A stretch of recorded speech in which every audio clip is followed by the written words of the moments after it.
Today, in this beautiful place created by the Queen of Austria, we have gathered here to perform a puja to the Sahasrara.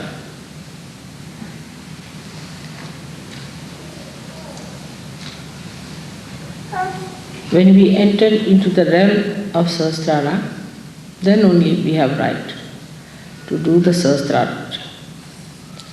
Before this, nobody talked about Sahasrara, nobody did any puja to Sahasrara. This is your privilege that you are in the realm of Sahasrara and that you can do this puja. Perform it. It's your right. You are chosen for this. It's a very privileged place for you to enter into the Sahasrara of the Virat, to reside in the brain as cells of that Sahasrara.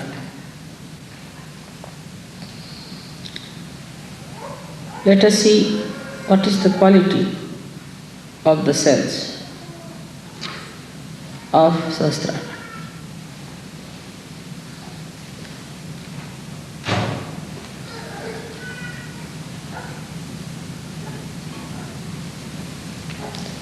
These are specially created cells through the working of the Swadhisthana. Passing through all the chakras, when they arrive at Sahasrara, they are equipped to handle the brain's activity without getting involved into other elements in the body.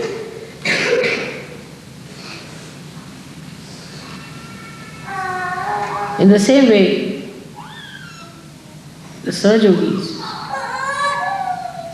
are not to be involved with the other cells, human beings of the body of this universe.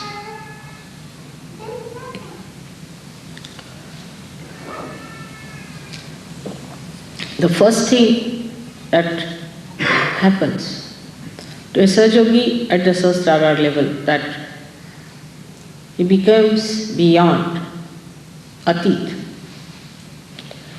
So many things he transcends. Kalatit, he goes beyond time. Time is his slave. If you have to go somewhere,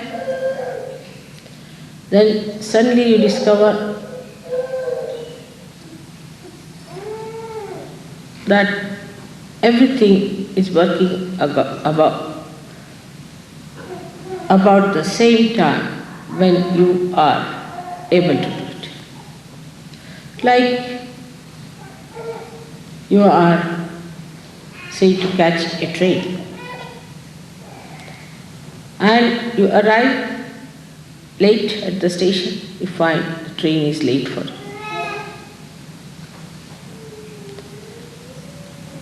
Things work out in such a way that you feel they are all acting for your complete convenience. So you go beyond time, Kalatit. Then you go beyond dharma. Dharma means dharma becomes part and parcel of your being. Nobody has to tell you, you do this or you do that. You just don't do it. Whatever you have to do it, you do it.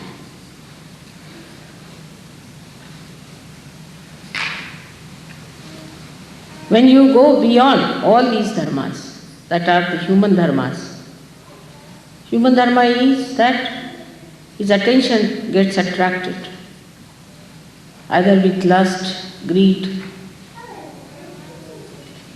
at something, and then he cannot pull out his attention. But now the attention becomes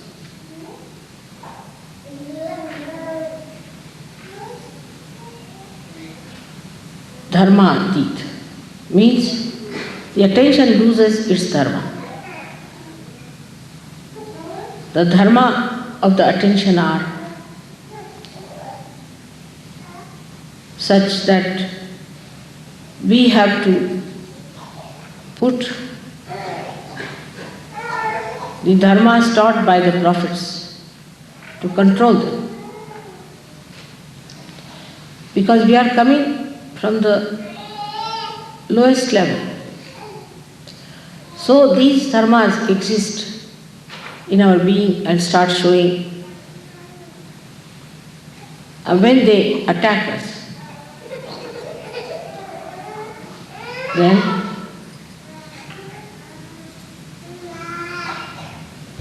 we have to have some measures to control it. So we build up our dharmas, our rules and regulations, and control them, the dharmas which have come to us from lower condition. This is the greatness of human beings, that they have made their own dharmas established on top of the lower dharmas. Like carbon has, say, 4 valencies. It has to be in 4 valencies. It acts according to the 4 valencies. It cannot make it 6. But human beings can make those valencies established which are supposed to be representing the human dharma, the Manav dharma. But with the Sahasrara ascent, the attention loses that quality. Means you don't have need, there's no need to put dharmas, restrictions upon yourself. You don't have to discipline, but you get disciplined automatically. That is the first sign of a person who is belonging to Nirmal religion. That is pure. Attention doesn't get attached or attacked by anything whatsoever. It is so pure. Like the lotus leaf, the water doesn't stay on it. So you become kalatit, you become dharmatit, you become gunatit.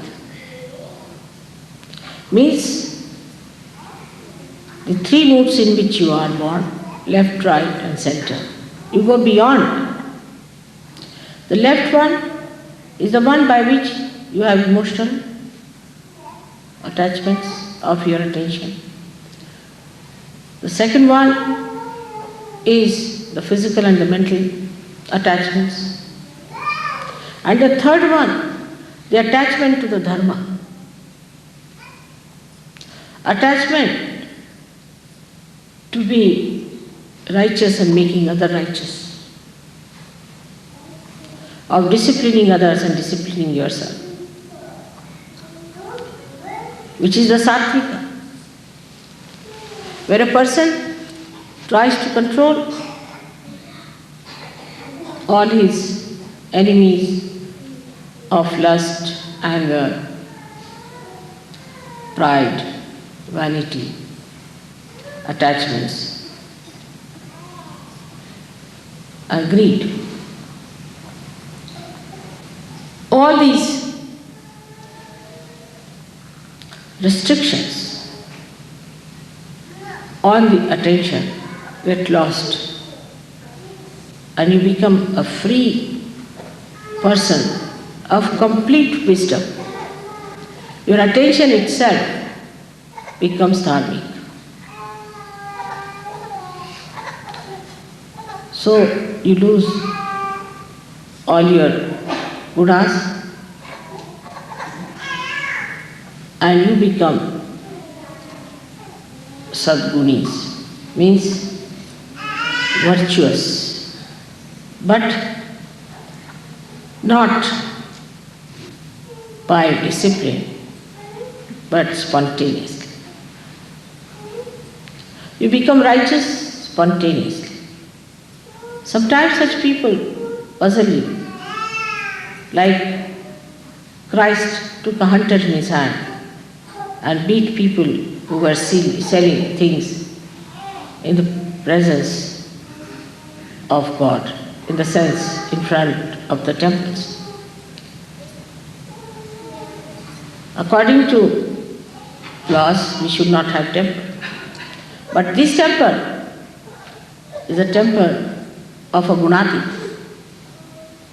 And such a temple is a spontaneous happening, which is not to be analyzed, has to happen. The temper of the Devi on the Rakshasas, the killing of the Rakshasas, Krishna's samharas.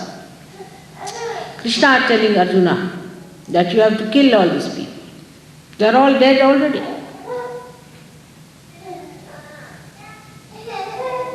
They all get explained because you go beyond. So is the Atit, beyond, conditions arise. Only the one who can control is beyond. The one who is innate cannot control. If you have to pull out the ship, you have to be on the shore. The one who has gone beyond can only do that.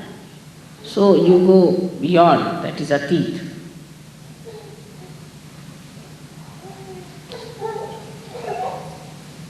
But when it comes to the knowledge,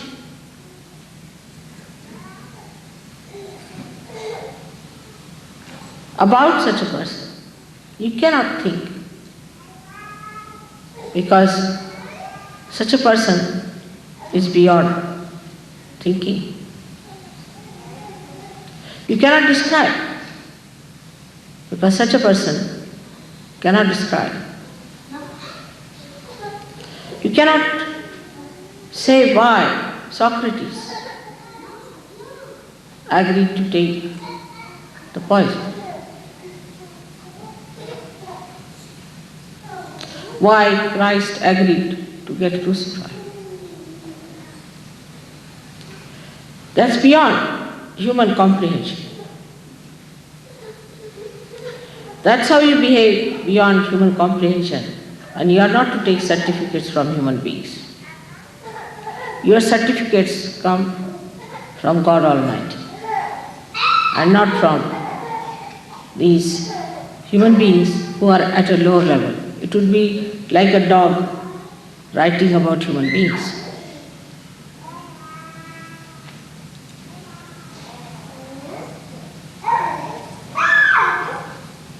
So you reach a state where it can be described with the word means without. Without. So such a person is without thought. He doesn't think.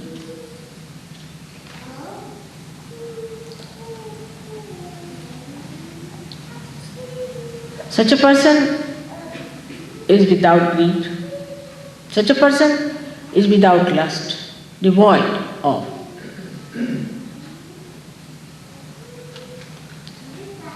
Such a person is said to be ashesh, out of which nothing is left out. Like when you want to make a vacuum, you go on creating the vacuum, reach any point, but the vacuum cannot be complete because it reaches a point all the time where you find some part of it has to be remained. You cannot have a complete vacuum. But such a person has a complete vacuum. Vacuum of all the negative, aggressive qualities. Doesn't exist. Complete.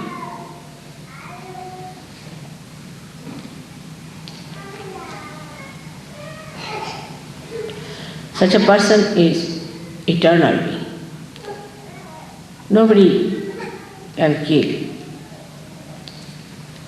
Nobody can harm. Nobody can hurt. The anger of anyone or respect of anyone does not touch such a person. He is not disturbed by insults or non-insults.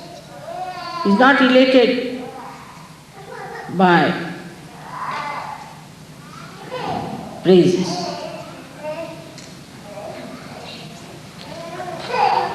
Because he is devoid of the capacity to enjoy the boons of the ego.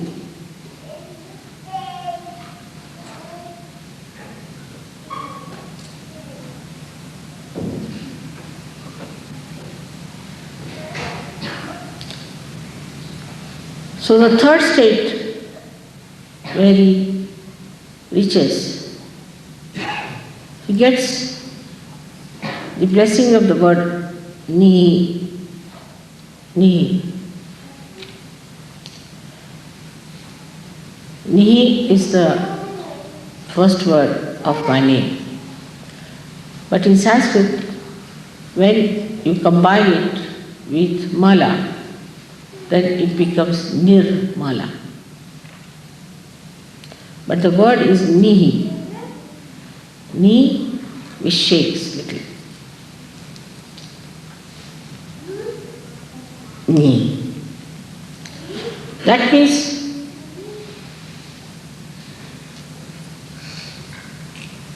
sheer.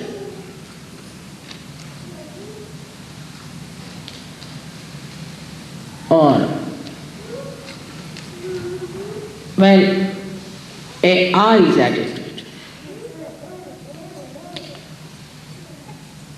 But the first Ni means without, devoid, and Nira means sheer.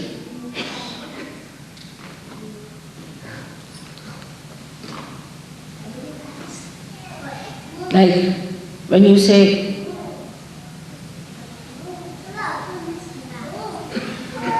Nirananda, Niran, sheer Atma, sheer joy, Kevalam, the only, there's nothing but joy. But this word is used, Nira or Ni, used in two forms as I told you. One for saying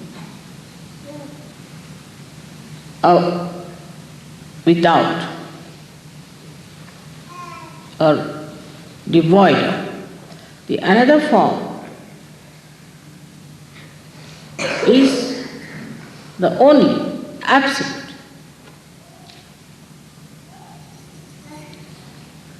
The absolute. So here the joy becomes Nirana, absolute joy. Nothing but joy. It's complete freedom. So you have all kinds of joys. As I told you before, you have Swananda, the joy of the spirit. Then you have got Brahmananda, the joy of well-being. You have got Leelananda or Krishnananda, where you have the joy of the play.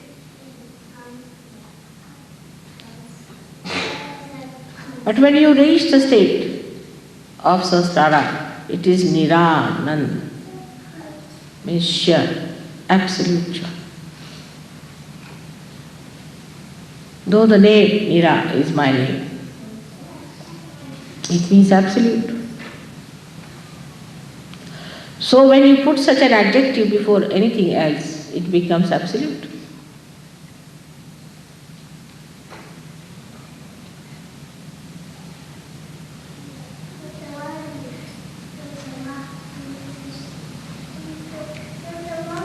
Thus you become absolute.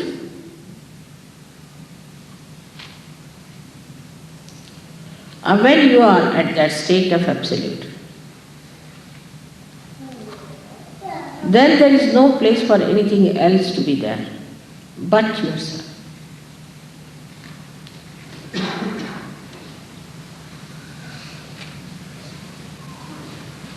But let us see what is absolute.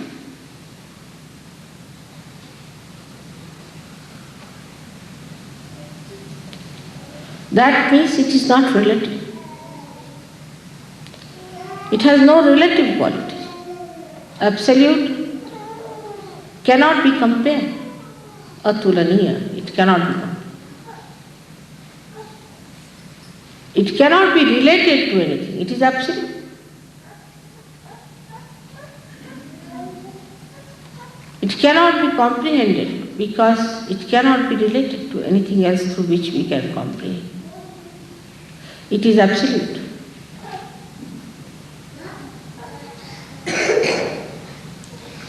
Whatever way you try to know it, you go away from absolute.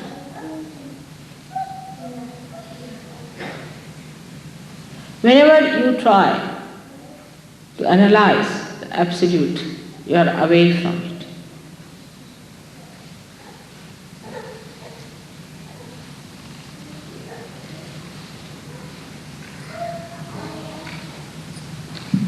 So this is what at Sahasrara you get, Nira-Ananda. In different stages of Sahaja Yoga, we had to start from Sharira-Ananda, means the Ananda of the body. Manasa-Ananda, the joy of the Manasa, the psyche.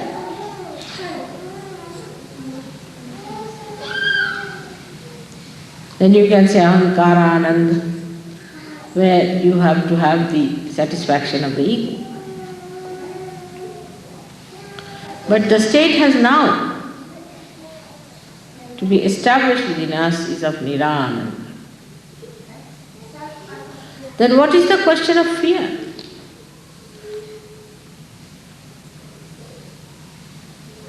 What is the question of talking about it? You cannot talk. Because how will you relate it? I cannot say it is like this, it is like that. There are no words for absolute to describe. Only by negation, not this, not this, not this, what remains is absolute.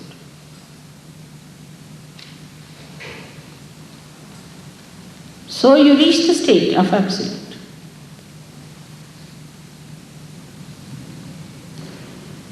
And that is the state, a complete communication is established. And in that communication, you have nobody else but the absolute within you.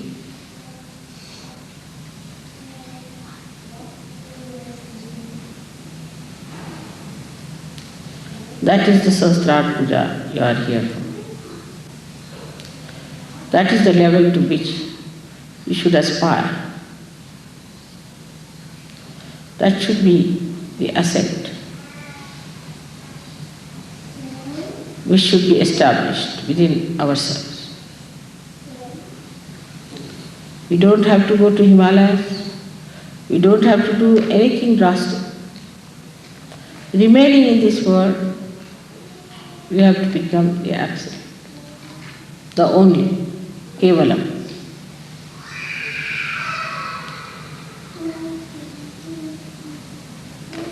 There's nothing like how for it. You just become. You just become like a flower becomes a fruit. It's all built in, within it. Allow it to work out. Just by surrendering, you become that. Surrender, and you'll be surprised. You will be at the stage where you will enjoy your absoluteness. It is absolute love. It is absolute compassion. It is absolute power.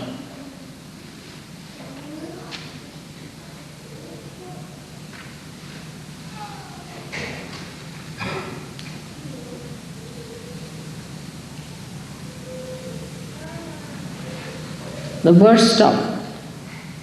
The description stops. You just become the absolute and feel your absoluteness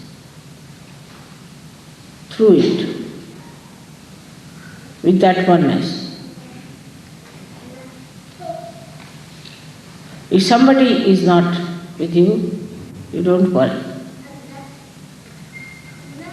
There's no company needed. You're alone, enjoying the absolute.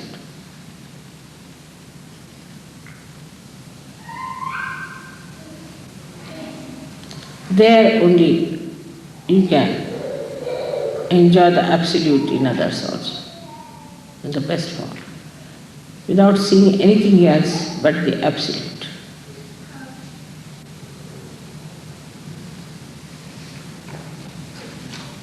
May God bless you.